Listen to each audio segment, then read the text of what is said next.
insightful, but are you likable? You got jokes, you're the host, stand up. Are you likable?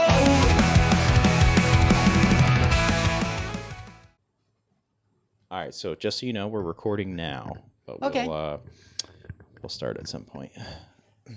Will the music really play? No. Well, then let me ask you right away. Okay. Is that AI generated? 100%. Yeah, it really sounds it. It sounds you were like, give me early 2000 corporate rock about Likable. The prompts I put in were punk rock, catchy theme song, and then I put in the lyrics that I wrote. So and it came up with 50,000 options, and You wrote those lyrics. I wrote those. That's lyrics. great. I didn't know that. I was thinking it was just like, give me. Yeah, no, I did half the AI. Yeah. So it's not a whole AI song. Right, it is some intelligence. Yeah, real AI. intelligence. Yeah, AI. We're gonna read the intro, okay? Yeah. Hello and welcome to Likable, a show where we discuss stand-up comedy from an entry-level perspective. I am your host, David Stickle, and today I'm joined by... Carl. I never know if people want to say their own name, but I also didn't know if you wanted me to say your last name or not. Well, no, I mean, it's not a secret, my last name, but I prefer to have as a performer. Is that what I'm doing right now? Heck yeah. I'm going to turn you up just a little bit. Awesome. Entry-level comedy. Yes. I'm your target audience. I've been checking it out because I knew I was coming on here, and I am your target. I'm your demographic. Yeah? You consider yourself entry-level? Well, I mean, I don't know. The world does. But the thing is, it's like, so what are you talking about? You're talking about comedy and you're talking to comics, and there's a lot of stuff that's relatable because they've gone through the same process. And 100%. Yeah. And it's interesting how comics are different, even though they're all starting at the same bottom. Right. Now, there's this myth out there that all comics got to be degenerates. No, it is not. It is sufficient, but it is not required. You can be a normal person. And yeah. Are you a normal person, Carl? I was not going to volunteer that. I'm certainly not. You're kind of normal. You're like, oh, well, you're certainly a grown-ass man and you got a business. Okay. Right? Yeah. And you're you came back from an injury and now you're... Oh, you did your research, Carl. Well, I'm telling you, I'm the target demographic for your show. Okay. Yeah. I tore my bicep off. I have to figure out how to make that a joke. I'm working on it, though. I think there's funny in there. Something about arms and I believe in the Second Amendment, but yeah, don't take my arms. Yeah, I want my arms so bare that I remove the muscle, Yeah. Yeah. So you tore a bicep. Oh, yeah. But what was refreshing about it is you talked about coming back finally to the place you were, but not with any now I must exceed, or this didn't stop me. Right? Yes. Yeah.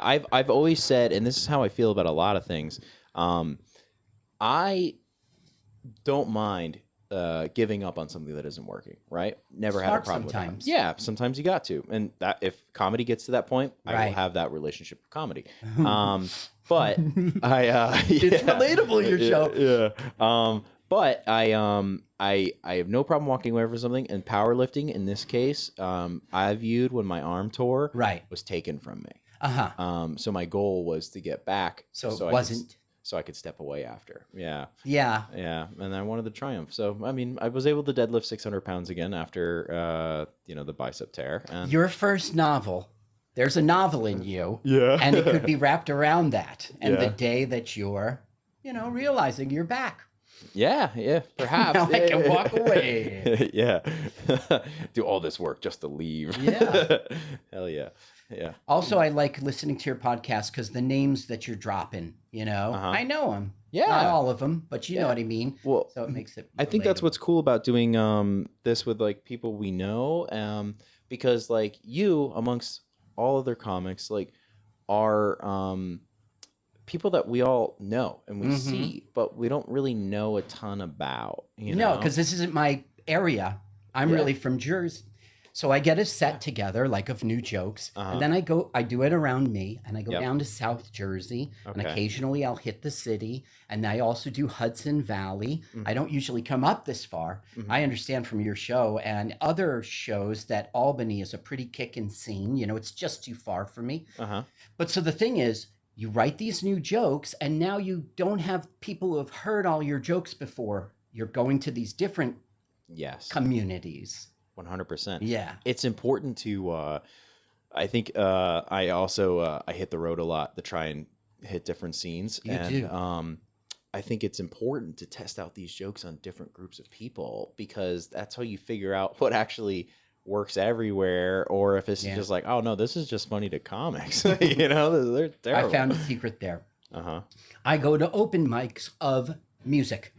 Okay. Yeah. Now I always check it out ahead of time to make sure they allow it, because you don't want to drive an hour 15 minutes and it's like, sorry, bub. You know, so I always check it out. No comedy, just music. Yeah. So there's places around me I'm already regular, so they know me, so I'm welcome. But to them, I'm the comic, so it's good. Okay. Even though they're all musicians, but they bring their spouses, and you know what I mean. So it's like they aren't regular people because they are musicians or performers, but for our purposes, they kind of are. You know.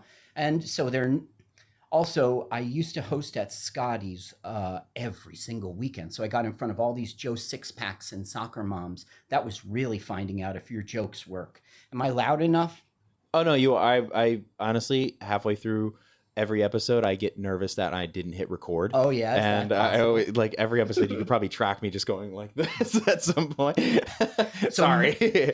Music open mics is like a life hack as a comic if you want to find out what regular people think, you know, compared to open micers. Of course. Because you could have some open micer joke about like queefs, and then you get it out to the public and they're like, dude.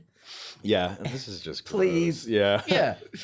Yeah, I've had many jokes that I've had to retire once they've hit actual ears. Actual ears, because those are the ears that matter, the ones that paid money to come and see whatever show you're doing. I think a prime example. I mean, all the comics like really love you. I mean, it's been that's good to hear. Yeah, I don't think I know anybody that like speaks ill of you in the comedy community. I personally have never heard that. There's a few people in my local neck of the woods. Oh yeah, that are not fans of you. Well, like, you know, like you're doing shows and like they feel like that, you know, it didn't go down right. You know what I mean? Like just beef. Yeah. But and it's also Jersey. What are you gonna do? Yeah. It's a little beefy. Different beast down there. Yeah.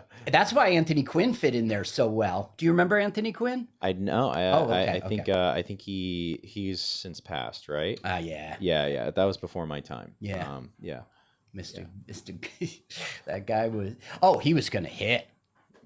He was gonna hit? No, not really. Oh, okay. One time he did get something great in Los Angeles, and he got to be in this video game, and he wore the bodysuit for it and everything. Okay. And they recorded, you know, with those little dots and stuff. Okay. Yeah. He won that audition. Huh. Listen, you were on an episode, and comedy in a strip club came up. How did that come up? Okay. Why was that a question? So this is a Jersey guy that has since moved, but Alex Aversano, do you know him? Yeah. So he has this whole bit about comedy in a strip club. Have you ever heard that before? Well, yeah, I don't think I have, but okay. During the pandemic, Flamingos was a strip club on 46 in South Hackensack, and in the back there was a tented area. It was connected to the building, but I mean, in the back, we weren't where all the dancers are, but we were right where the dancers' dressing rooms are. So they were in and out and in and out. There was a lot of stuff about that, you know. But I'm just wondering if that's where it came from. This was 2020, of course. Yeah, no. I've never seen or heard of it being an option. I've just I heard of a different comedian, and then because I had the episode you're referencing is Anthony Zenhauser. Yeah, it was a good episode. And he's been doing it for 15 years. So I just figured like maybe that's happened in his tenure. And he said no. I didn't expect no. Same. That's why I thought I'd ask. Right. Yeah. How long have you been doing comedy for, Carl? I've been doing comedy 10 years. Okay. Although my first year was a little flaky, but it's 10 years. Okay. Essentially. What got you to start to want to do comedy? Well, I always wanted to do comedy, always. As a matter of fact, in like 97, yes, I'm old, I went to a comedy class with my friend, and then we went to Caroline's and did our like bringer show, the graduation show. Okay. And I bombed that night. Really? Yes. Now, if I had not bombed, things might have been super different. But I said, oh, okay, I tried it, and it's not for me. So then I went out to San Francisco in 2016, 15. And my friend Mike Spiegelman is out there, who I do a podcast with, who doesn't do a podcast. And he said, look, I'll tell them you're a New York comic and they'll put you up. And I said, okay. So I went down and I wrote down like every stupid, like if I was a stand-up comedian, I'd say this. I wrote down all of those and I brought it up with the piece. I hit that night and then I caught the bug. Okay, that's awesome. I wish I had hit at Caroline's, because then I would be like 20 years instead of Zenhauser's measly 15. Yeah. Did you excuse me. Has your you have a very unique style of humor on stage. And I encourage anybody to look up Carl online and check it out. Yeah. And I'm very excited to see how my crowd goes with you. But like, has it always been like that? Did you? Well, used to remember have I a said I different was style? flaky in 2015? Yeah. Yeah. So I started out, I was a storyteller comic. That lasted about 5 weeks, something like that. Okay. I really pay attention to how are the crowd giving it back to you, you know? Mm-hmm. So I found out when I told my stories, I would get to one point and tell and it would hit. Right? Okay. So what am I doing all the talky stuff when the joke is, I should go from joke to joke to joke. I always wanted to be like the pun comedian, but there's no such thing. Yeah. They never saw Steve Poston. He's unique. You know Steve Poston? Yeah, I've done shows with Steve. Yeah. A couple shows. Yeah. So anyway, back in 97 or whatever it was, you couldn't that wasn't going to fly. Mm-hmm. I just found when I was doing the stories, there would be little jokes that were kind of punny, right? Mm-hmm. So what I started to do is string them all together. And then from then on, so I guess 9 years I've been doing. Yeah. Do you pull all these jokes like out of real life? Because so last I saw you, and I don't know if you're doing it tonight, but you had you were doing maybe 5 minutes on being 50 or something like that. Was that the age that you were saying?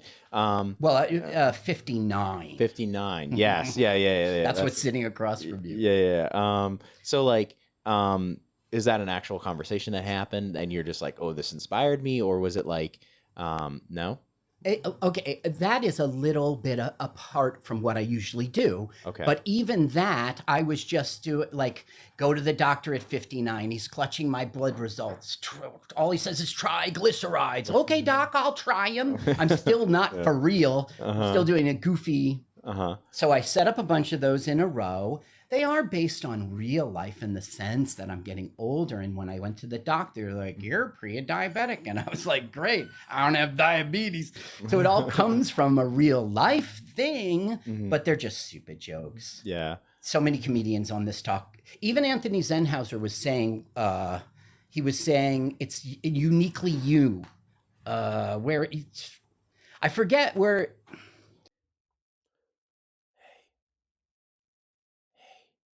Guess what? This is the interruptible again. I have a cold, so everything's a little stuffy right now. Please don't mind. And if you're watching this on YouTube, my face may or may not be in this. I look like shit. It doesn't really matter. Anyways, we're just gonna finish up October because we get into November. It's gonna take a while. 10/24, got the Krog show. Please come to that. Oh my God, what a lineup! It's going to be a great one. Please come. It's a free show. 10/25. I'm in Pine Island, New York with Jacob and John Leary, David Beckles, Alex Collar, Monty Mason, Dave Bailey, and Michael Saltz. And I'm pretty sure that's everybody. I'm sorry if I forgot somebody. And then on 10/29, I'm in Springfield, Massachusetts, my alma mater. Very excited to do this at Springfield, Massachusetts. It's going to be at the White Lion Brewing, and I'm going to be with Brian, who is a Canadian who's pretending to be Sergey Poletsky. It's an act. I don't know what it is. Anyways, please come check that out if you're in the Springfield area. I am your alum. I command you to do so. Support the pride. Not that pride, the Springfield College pride that we have, triangles and stuff, birthplace of basketball, that stuff. All right, back to your show. Zenhauser said it's specifically you on the stage, you know, however you tell the story, it's your real life and it's specifically you. And that's what your magic is in gold. And I'm sitting there going, I'm none of my act. I'm none. Yeah. Yeah. So what are you off the stage? I'm still a goofball. Yeah. Well, so what's like, what, you don't have to tell me what you do. You don't have to do any of that stuff, but like, I will. It's no. Yeah. How are you? How is life off the stage? Like, I really only know you from, you know, maybe 5 minutes before or 5 minutes after an open mic, you know. Yeah, that's true. I have a friend that often says, like, you know, comedians at these open mics think they're all really close, but they only know what's going on in each other's lives because of the sets that they're doing, you know. So that's relatable. That's really true. Yeah. I am a gainfully employed homeowner, father of 3, been married for 30 years to the same woman, and I'm a project manager, which is kind of square. This job I'm at right now is the first time I ever entered a job saying, yeah, I'm a stand-up comedian. So they find out now, they don't find out later. So has that been an issue in the past? It has never, what's been an issue is me hiding it, okay? So there's something called Compound Media. Do you remember Opie and Anthony? It was a radio show. Okay, so one of the guys made a network, and there's a guy named Gino on there. It's called, so I used to go on that show, and I would be excited. It's like 60,000 people are watching you, probably 500,000 by the time this post, you know, after it sits posted a month or something. So I'd be all excited. Well, part of that 500,000 was this tech in Canada who saw it, you know, and let everybody know all about. So I got like a little bit scolded. Like, when was this recorded? You know, it's in the middle of the day. It's 2 p.m. in Manhattan when I'm supposed to be at my desk, you know? Oh, wow. So I got a little caught. Okay. The truth is, if the project's going well, you can be anywhere and answering emails and taking phone calls and scheduling people's time, you know, but they didn't care. They want you at your desk, you know, you work for us, not Gino Bisconti. So that's why I told them up front, because yes, in the past, it's been an issue. Huh.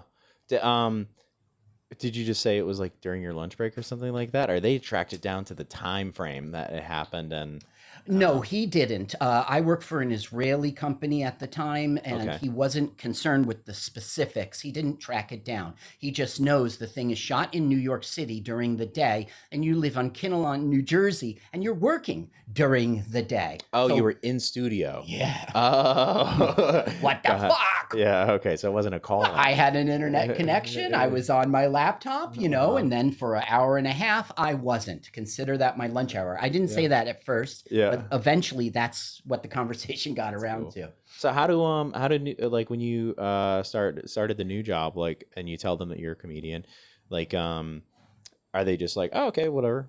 Well, they were this time, but they did what you've talked about on your podcast twice. Oh yeah, tell me a joke. Yeah, painful, right? Yeah. Yeah. Okay, let's go where there's a stage and a spotlight and a mic in my hand, and you're sitting down at a circular table and you've got 2 beers. Then I'll tell you a joke. And a host is going to warm you up for me.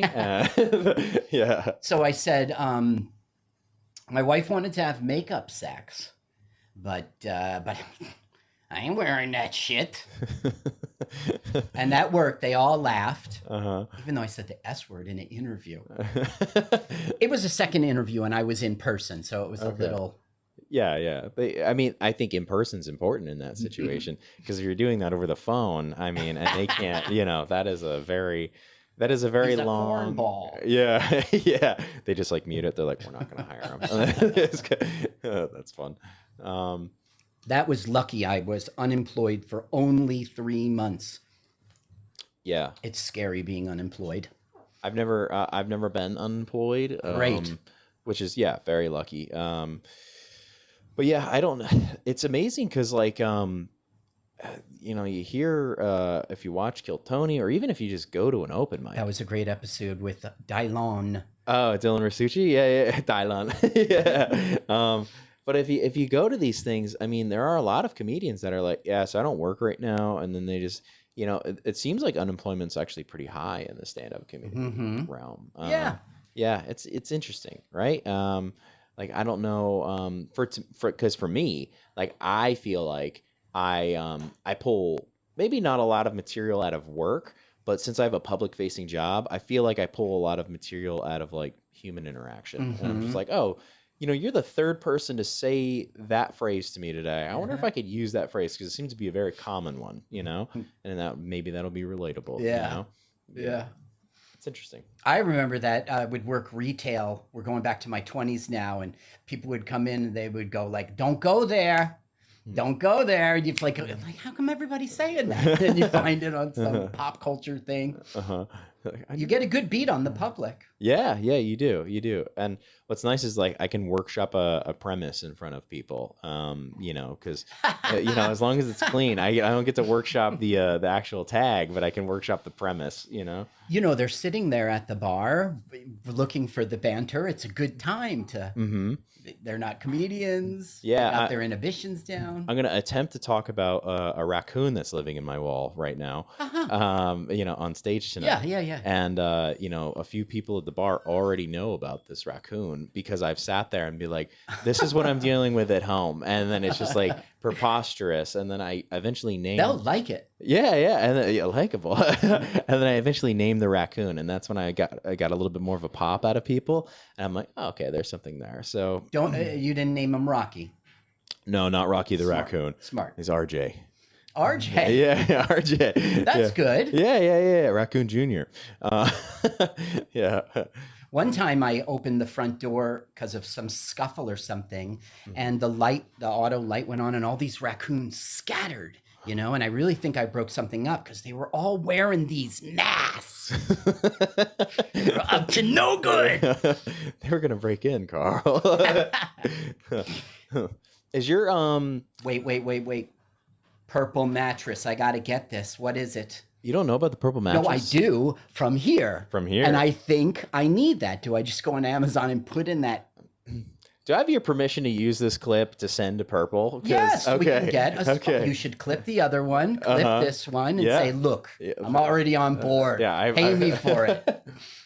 You don't have to give me a free mattress. Yeah, I would love a free mattress. Like, yeah. The details on this mattress. Do you sleep hot? Yeah, because just like you said, the heat begins to cook. Yeah, it stays in there. You know? So, like, I used to never be a comforter guy, right? Could never do it because I used to have to do like a thin sheet on top of me and a fan in the room or an air conditioner because the heat would just be radiating underneath. Now, thanks to the purple mattress, I could sleep easy under a nice soft comforter and just let it breathe, man. It's I think you get them at purple.com, but I will say I think it's purple.com. It might be a very different thing. Well, I'm just going to Google, and that will lead me to Amazon. And if I have to go direct, I will. I really recommend this bed. It's very comfortable. Yeah, I appreciate that. Also, you go on YouTube and put in something like this, and you start getting like people's testimonials and stuff. Oh, you know? yeah. Find out what's the real deal. Then I just pop up. Yeah, your podcast has been educational to me. It's not just about comedy. Yeah. Or like this unlimited flying package. What the fuck is that? Oh, yeah. So I still didn't do any Spirit or- research on that. Sounds great. Yeah, but you pay a small amount. And then I think the trick is, this is the reference to when we were talking to Patrick Smith about Gabe Baldizzi and his unlimited flying package. Wow, Gabe has that?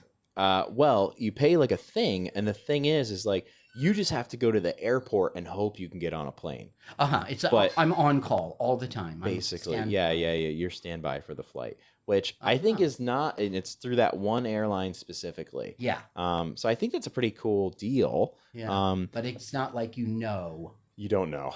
I think if I ever start to like tour and like go out of the state like more than a couple hours, yes. I really think I'm gonna invest in. I have a Jeep Wrangler. It's a longer one. They make a bed specific to. You can sleep in the Jeep. 100%. Yeah. I didn't know that rhymed. I'm a poet, and I didn't even realize the fact. This is the podcast of revelations. It is. Purple mattress. Yeah. No, but I mean, I would like to have that. But now that you've told me that's an on-call, I'll still research it, but it doesn't sound as promising. Newark is a hub, and that's what I'm right by, you know, but it seems like flights are packed all the time. However, if you're willing to be there at like 11 p.m., maybe. Yeah. I honestly, maybe bank on the early AM flights that people slept in, you know? Yeah. You know, another great thing about those early flights is they won't be delayed. You're the start of the people's headaches down the road. You know, we're launching at 6 because the thing's been sleeping in the hangar all night. Yeah, that's a great point. I actually I do like an early travel. Yeah, I can't do the red eye. It's tough. Yeah, that's tough. And your sleep is when I was in my 20s, it was okay. And then when I was in my 30s, that's when it started to, like, I couldn't pull an all-nighter. Yeah, no. Go to work the next day. Oh my God. Yeah. I have to go home. Yeah. I'm 34 now. If I get less than 6 hours of sleep, I am a grumpy Gus all day long. Yeah. It's not a good scene. That's me. Well, I guess it's just human. It is my minimum. If I get 6, it's not great, but that's fine. Yeah, you can function. I'll catch up. It's going to be Saturday. I got 8 this morning because it was Saturday. You know what? I can tell. Oh, really? You look pretty. What is it? Squatting. You were talking. Yeah, just like you, I too am into squatting. I haven't paid rent in 2 years. I was like, you son of a bitch, you got me. I've been squatting on the toilet.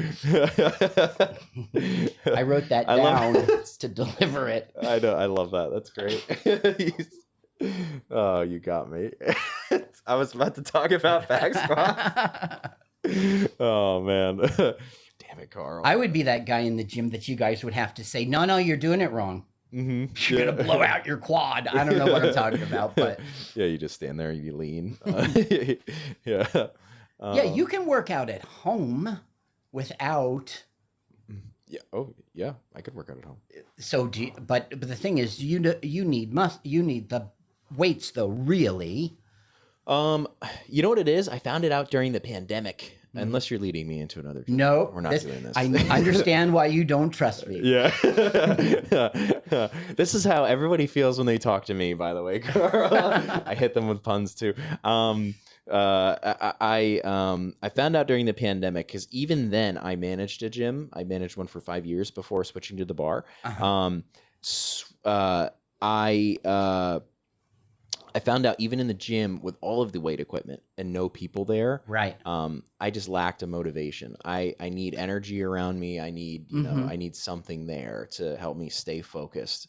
I need things that could distract me to keep me focused, you know? That's interesting. That helps me focus on focusing. And then because you know you have to. Yeah. Versus like when I'm alone at the gym, like I'm like, oh, I guess I'll just text, and then like 20 minutes go by, and you know what I mean? But if there's a courtesy element of like, I can't waste this piece of equipment, I'm using it right now, then I'm more functional with it. Well, you're good. Do you towel off the equipment? I do wipe down. Yeah. You got to. Yeah, it's polite. Yeah. It's gross otherwise. Oh, it's just people with their gross. Great. I'm not gonna say, but so one comedian, maybe it was Pat, he was comparing your gym life with your comedy life. Do you remember that? Who was it? It was Pat Downey. Yeah. That was really interesting how we pulled those two things in together. Yeah, well, you know, Pat Downey's an interesting guy. I don't trust him. Piece of garbage. He's, I don't know. He seemed to me he was talking about his family and making choices, and I'm doing less shows. And I was like, less shows? I got a family. Oh, you're thinking of Pat Smith. Okay, Patrick Smith. But Pat Downey, I think, was talking about. Oh, no, maybe you're thinking, maybe Patrick Smith did that as well. Oh, man, both Patricks had the same conversation. Well, in order to prepare for this podcast about 2 weeks ago, I just started listening to, and you haven't been doing it for very long because You know, you just go back a bunch of them and all of a sudden you're talking about its genesis, like talking to people about what you're going to do next week. And because you were just pulling it, I've got all these ones I haven't released yet. I was like, where are those? Because I'd like to see them. Yeah. I think on YouTube, I might have like maybe like 10 out, I think. Right. But on like Spotify and Apple, I think we're up to like episode 30 now. Okay.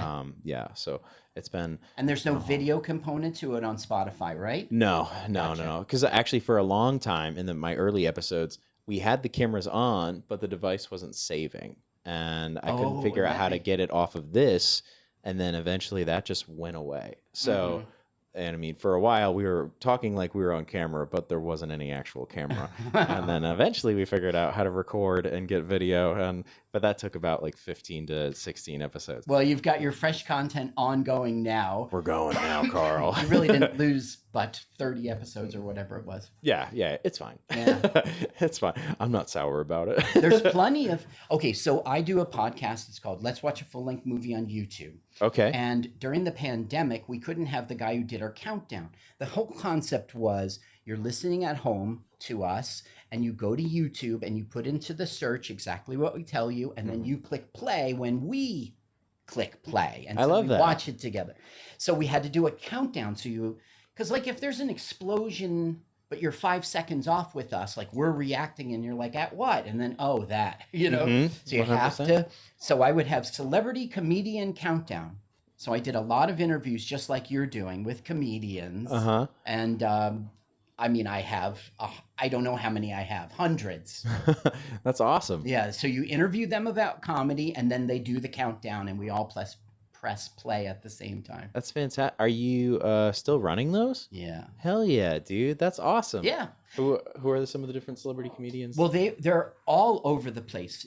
I mentioned that I used to work at Scotty's and I was the host every single weekend. So the headliners and the features would come through there and I just pick them up, you know? So I had all those guys, Chris Monty and Johnny Watson and what are some names you would know? Well, anybody who was a headliner that night, I would ask them. And lots of times they said, sure. I love that. Yeah. That's awesome, man. Then I got all the open micers from all, South Jersey. There's a few Hudson Valley guys in there. Luke, Harry, probably Harry. Like all the guys that you see at... Open mics. Yeah. Yeah. Then the station went away. So what we it was Mutiny Radio in San Francisco where Mike Spiegelman lives. And the show where I got the bug for comedy, that was me going out there. So that station closed down. So we just started doing it straight to YouTube. So there's no more component of press play when we do. This is my nitroglycerin pill for my heart. Okay. And it's not. And we go, so no longer do we need somebody to press play because you're just watching it on YouTube. Okay. So that went away. Huh. Dang. Okay. Huh. Yeah, that went away in like 2024. So last year. So no, but we still do the podcast. It's just the component of the celebrity part. I miss it. Yeah. It's gone. We don't need someone to do a countdown. So I no longer have an excuse to interview a comedian. Yeah, that's I mean, that's cool that you're still doing it. That's a cool thing though. Can I find those old episodes? Sure. Okay, cool. LWAFLMOYT. LWAFLMOYT. Right. Okay. It's a YouTube channel.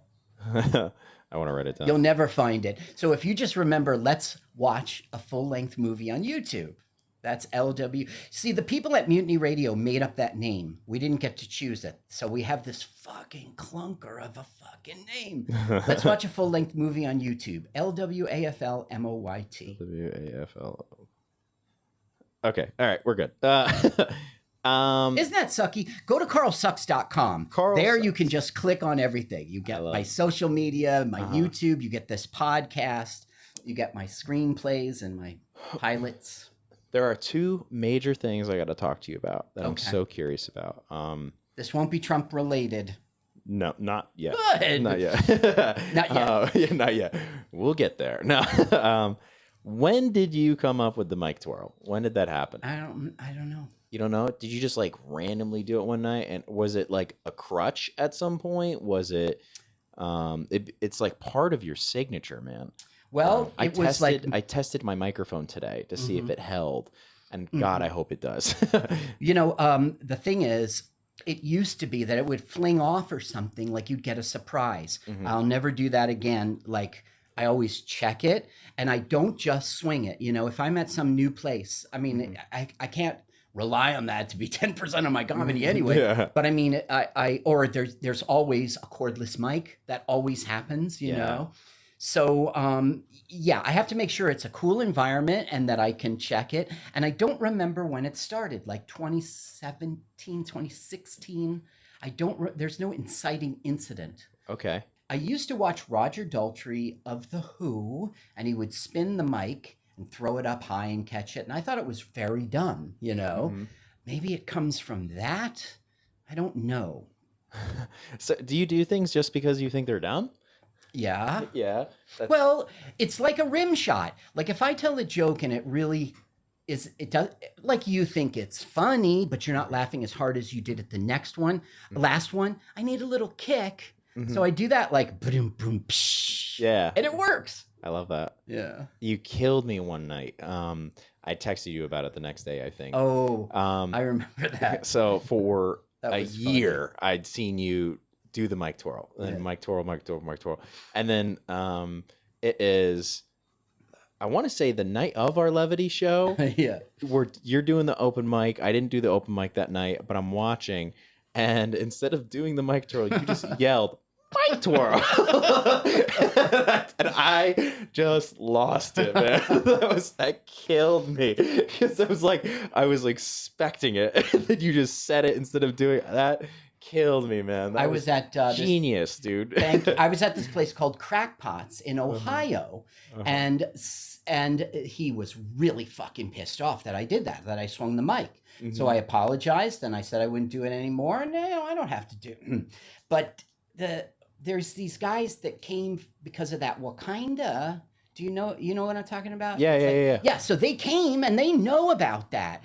That's when I started that. Okay. I just said Mic Twirl. And they so the Wakanda thing. That was most the other of the thing. whole crowd doesn't know, like they don't know me. They don't know I twirl the mic. So I was like, what's he talking about? The Wakanda thing is like your biggest clip on the internet. Yeah, I'd say. that thing hit on both TikTok and Instagram separately. I looked earlier today, and you're at 11.8 million views for that one. Yep. On Instagram alone.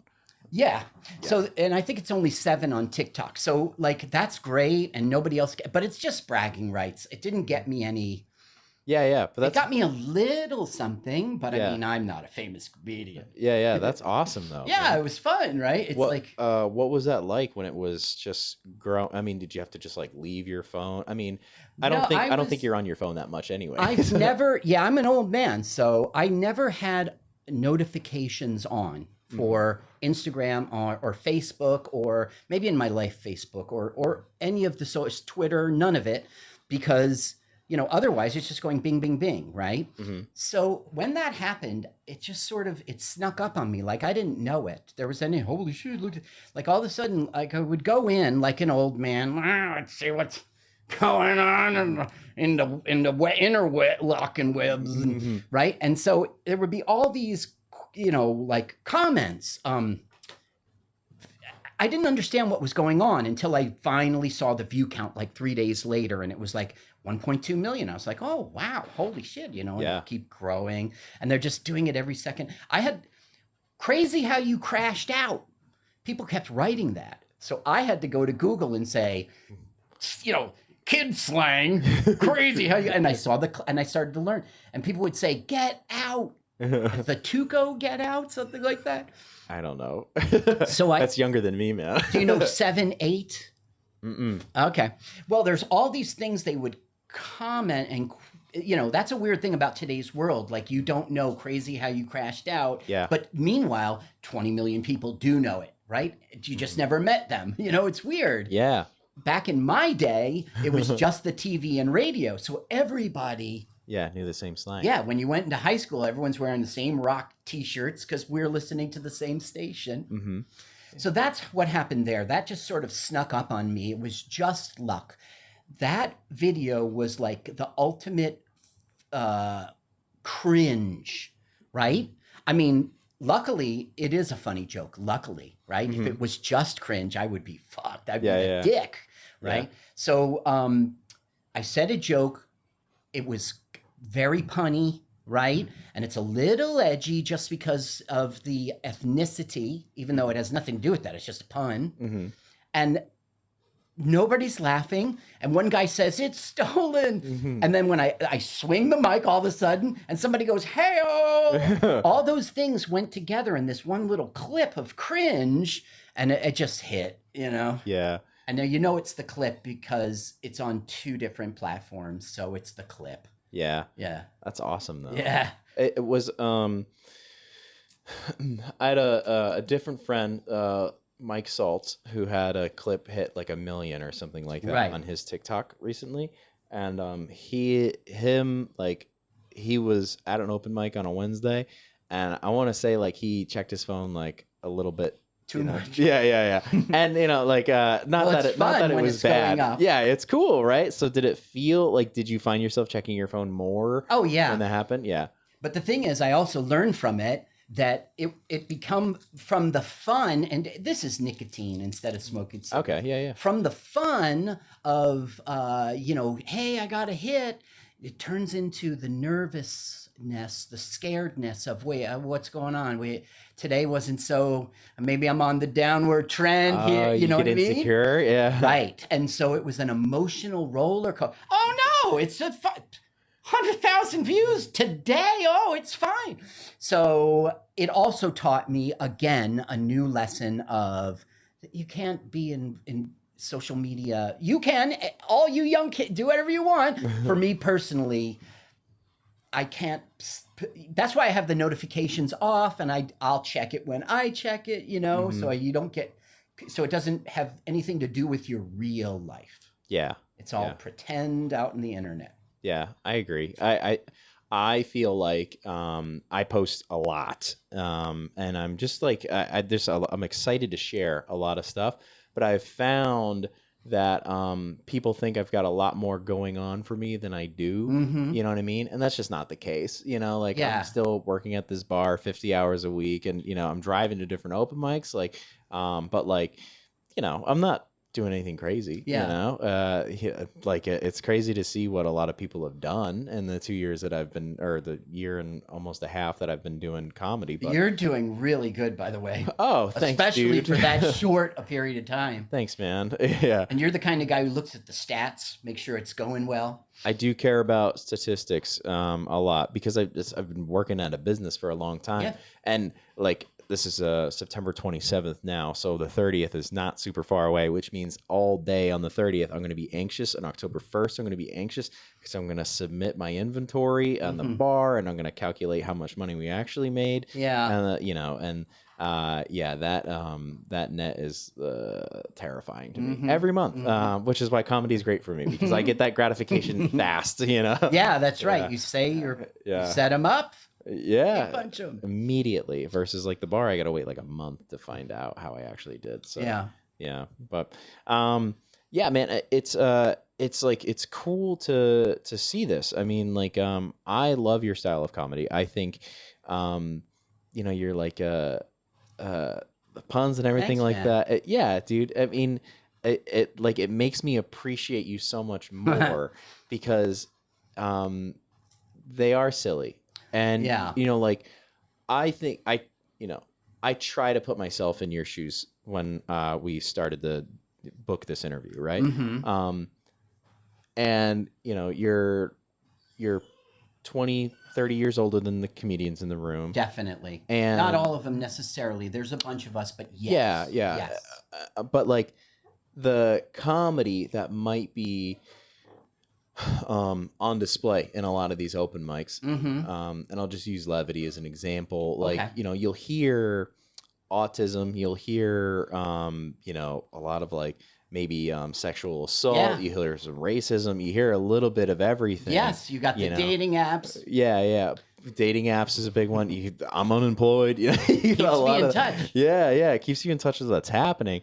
And then all the politics, right? Definitely politics. But like you kind of just stay away from all that. You come up with something that's silly and lighthearted, and you call them dumb. I love them, but like it really is. Well, like, I try to not do the when I started I didn't really start. I took a comedy class and had a bringer show. Okay, but like you can't be the pun guy. Like I go.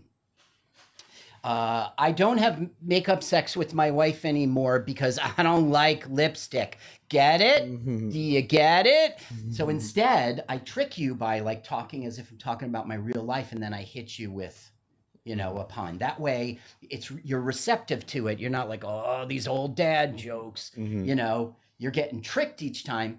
And also, I have a lot of jokes that are not like that. They're just regular comedian jokes. Yeah. Have you ever thought about like maybe like making a book about things?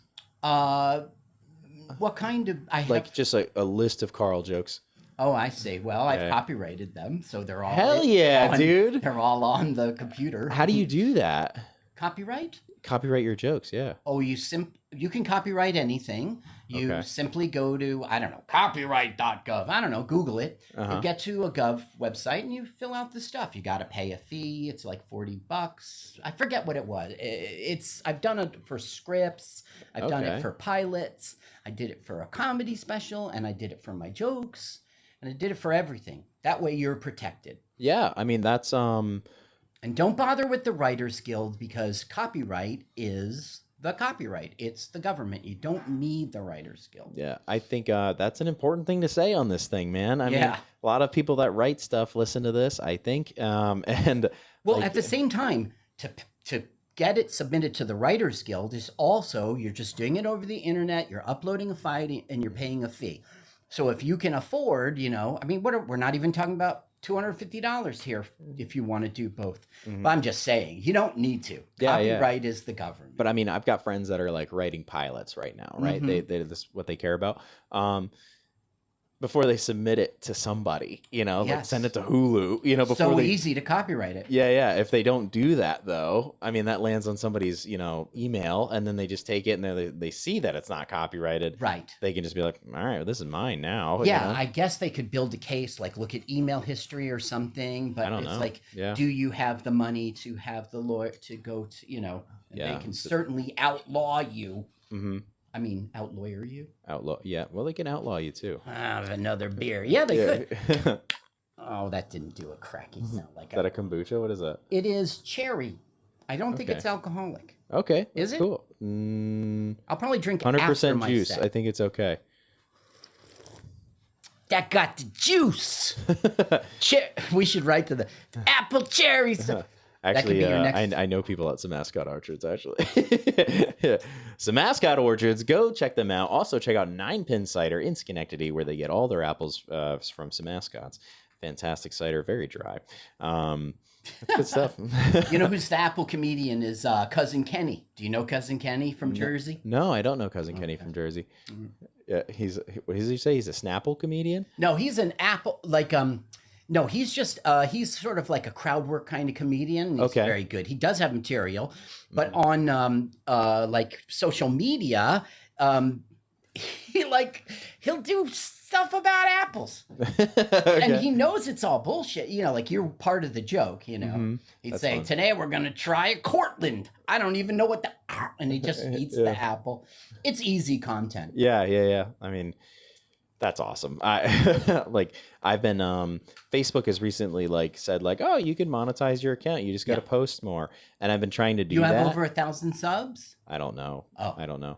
Well, you do if they said that to you. Oh, nice. But I don't know what to post. So I've just been posting clips from this and some random stuff, like stand-up stuff, when I feel comfortable putting it on the internet. When you monetize, I think it means, because we're thinking about doing it, we've never done it, even though we could do it. I think what it means is they're going to pipe in an ad while people are watching your thing. Oh, cool. And you'll get money. I'm okay with that, you know, because I get ads for everything else I watch. Yes, you do. Especially YouTube. That's how you know your musical tastes suck, when you Yeah. click on your song. And there's no ad. Yeah. I used to do that as an open mic joke, but the thing is, only the young kids get it. Mm-hmm. That's true. That's true. That's true. I used to reference a Jay-Z, and it was a huge hit, a big joke, and but then I did it in front of old people. Nothing. You get nothing. It makes it like, oh, you're not funny. Yeah. Yeah. Yeah. It's interesting. Do you your jokes are clean, right? You consider that clean? Yeah. Well, these aren't really. I'm not a clean comedian, but yes, I can do 45 minutes clean, no problem. But no, I absolutely stray. Like even that one. Like I'm complaining about my wife, and I go, I got 100 problems because a bitch is one. The reference to 99 problem. Mm-hmm. So I mean, no, I have some very, very dirty jokes, absolutely. Mm-hmm. But you don't see them when I'm at the open mic. It's really about stuff I recently wrote. Okay. Yeah, so you don't necessarily. And there's been some. Yeah, I definitely do dirty jokes. Okay, I'm struggling to remember exactly what you did at Levity when we did the showcase, but I remember a dirty joke. Well, no, I was gonna say I remember only seeing you at open mics until then, mm-hmm. And I had become a huge fan of you in that time. Thanks, man. Yeah, dude, I love it. Thanks. And I think a lot, like I said this earlier, I think a lot of people do, right? Because like go to carlsucks.com. Yeah. Because like when I see comedians enter that like room and they see you, mm-hmm. they get so excited. I can't tell you. Please, how many. Are you uncomfortable with this? Well, I already love myself, so okay. It's like if awesome. you viewed me. Yeah, with this, no, I mean, really yeah. nice. I'm sorry to Thank fluff you too much, but like. Yeah, it's one of those things where like I drive an hour and a half to go to Levity, and for a long time I was doing it every Friday, and that mm-hmm. was just my Friday night for a very long time. And now I can get there maybe once a month. That's dedication to craft. Thank you. But like sometimes you get there, and when you're parking and you're walking into the building, and I'm going up the escalators, all I'm thinking about is like, who am I going to see tonight? Uh-huh. And then I'm thinking about the usual characters, right? And sometimes that's exhausting. But then when I walk in the room and I see certain people, you included in that's great. I'm just like, this is going to be fun. Like I have my favorites too. Absolutely. Yeah, that's awesome. But what I was going to say is because I have that experience at an open mic, I like to think about, and I was thinking about this going into, because we were doing a little bit of back and forth via text message as far as like making a flyer and all that kind of stuff for the Levity show. And it was on my mind how the crowd is going to receive you, right? Because I'd never seen you hit a real audience before, right? And I can't tell you how excited I was that you were going up there. You were going up first, which I don't know if you loved or if you didn't love. Oh, I think I wasn't going up first. I'm happy to go up first. Okay. I will definitely set the tone of this room. Of course, we'll have a host too. Yes, of course. I thought I was surprised that I want to go first. You want to go first? Yeah. Okay. It's a challenge. Cold room. Yeah. Let's see what I can do. Yeah. No, and that was the thing is just like you went up there, and again, I'd never seen you with a real crowd before. And for 10 minutes, I think for the first 2, they were like figuring out what you were doing, and after 2 minutes, it was like. Everybody was in on the joke. Everybody in the building was just like laughing. Like I looked around, like you were killing. You mean at Levity? At the Levity showcase. Oh yeah. With like a real crowd. So I was like, that was awesome, dude. Like I was so elated to see. I saw that with Basim. He's one of my favorites. Yes. And I only see him at open mics, and he killed that night. Yeah. So I know exactly what you're talking about. Isn't that an awesome feeling though? Yeah. Dude. You're. I knew I invested in the right guy. Yeah. You're amazing. Well, I want you to know that I've done crowds in front of strangers 8 trillion times, and I've traveled, not the country, but I've absolutely traveled. I got big tour coming up this November. Go to carlsucks.com. I will be in serious cities. There's these TikTok guys, like young people. They're so young. I mean, they're so young at these shows. Absolutely, and they all want a selfie with you, and they you do the kind of joke and they cheer. So anyway, that's coming up in November. I got some serious shows, but I used to host at Scotty's for like 2 years, right after the pandemic, during the pandemic, and beyond. So I've been in front of all those strangers. Yeah. And I'm really not friends with Johnny Watson anymore, but I was, and he took me around, and so I got to do like Louisville, Kentucky, and the Ohio, even though I gave him that gig, but the Ohio one I mentioned, and the Dickens Pollard Theater in Maryland, in Delaware many times, and Maryland, and you know, so I'm seasoned in front of. Yeah. I'm no Anthony Zenhauser. Oh no, but I am seasoned. Yeah. I was just curious how it was going to translate from like us to the room. You know what I mean? And it was just like awesome. Dude. But did you recognize any of those jokes from the open mic? You probably didn't. Because I just pulled out tried and true, trusted. Yeah. No, I don't. Jokes. And I think that's probably why it hit me 100 times harder, because I didn't see any of that before. But like, gotcha. When I'm doing comedy or if I'm on a show, like, I often will miss a show while I'm there because I'm paying attention to the crowd a lot. You know, when you're going up. Yeah, but like when I'm producing or like when I'm on a showcase or whatever, I just like, I don't know if it's just my customer service background, but I just care about their experience so much. I think about like, and this is why the Krog show is free, but I think about like if I were to go to a place and spend $20 to get a ticket and to sit down and probably another $100 on food, right? What is my overall experience like? Yeah. And like, I care about that so much, you know what I mean? So like when I'm at a show, I'm trying to drink in everybody else's experience. And I'm like, that guy's not getting his money worth. That's like, you know, that guy enjoys it. You know, like these people are leaving really well. Like that's the right perspective, although it's not your place. Yeah, exactly. Like I shouldn't. I mean, I care about how the show goes, right? I shouldn't get so worked up on how everybody else is doing. I just should care about me, I think. But yeah, I think it's important. You know, I always check out everybody and care about them because. Somebody was on your podcast and they said, like, if you don't pay attention to their, you know, you won't see how other people are doing it if you're just all about you. And then when you've got to change, you know what I mean? Like this gives you the freedom. You could see all these different directions you can go with in comedy. Also, it's interesting what's their perspective and take. And someday you'll be writing a joke that, you know, Freddie could do, and then you'll have a place to bring it.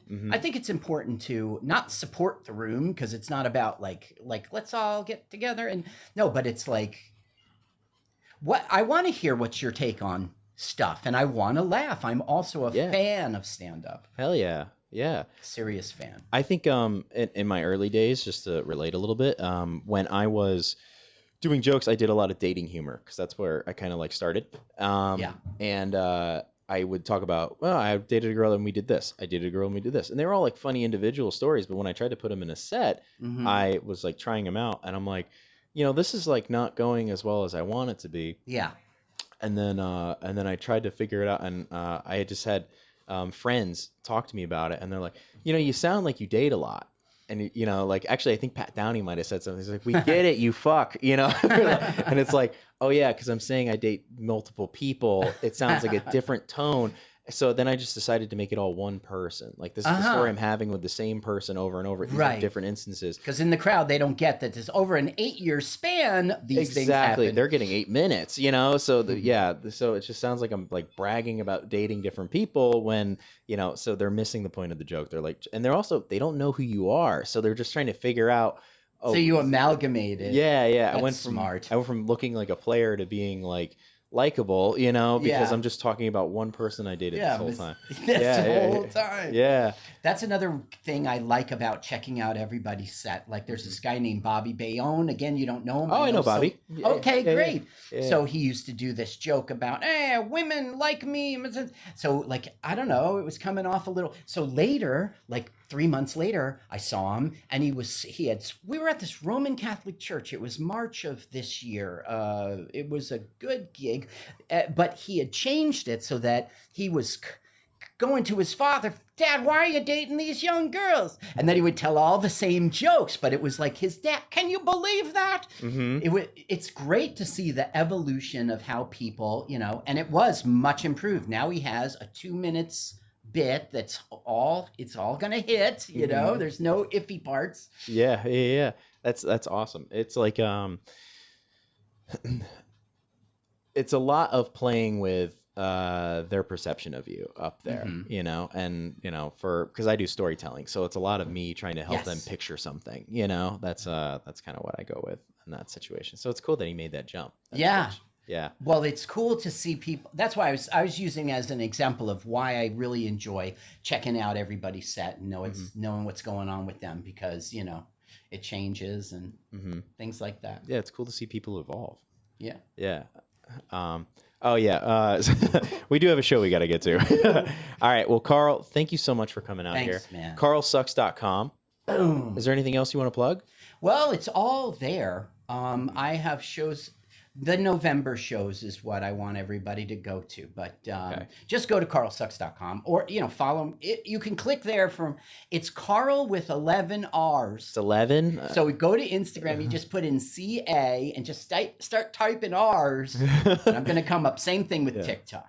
The Carl, that part, is that a reference to an old YouTube clip, or is that a reference to an old Nickelodeon show? What Carl? Carl, like when you have Carl with 11 R's? Oh, was that just because you kept trying to do Carl, but you kept adding an R? That's right. There's some son bitch out there named Carl with 10 R's. He might live in Germany, and he's got 7 R's in his name. I can't believe I fell for that. That sucks, dude. That's really what it is. I thought the whole time there was this old YouTube video with the llamas. Walking Dead.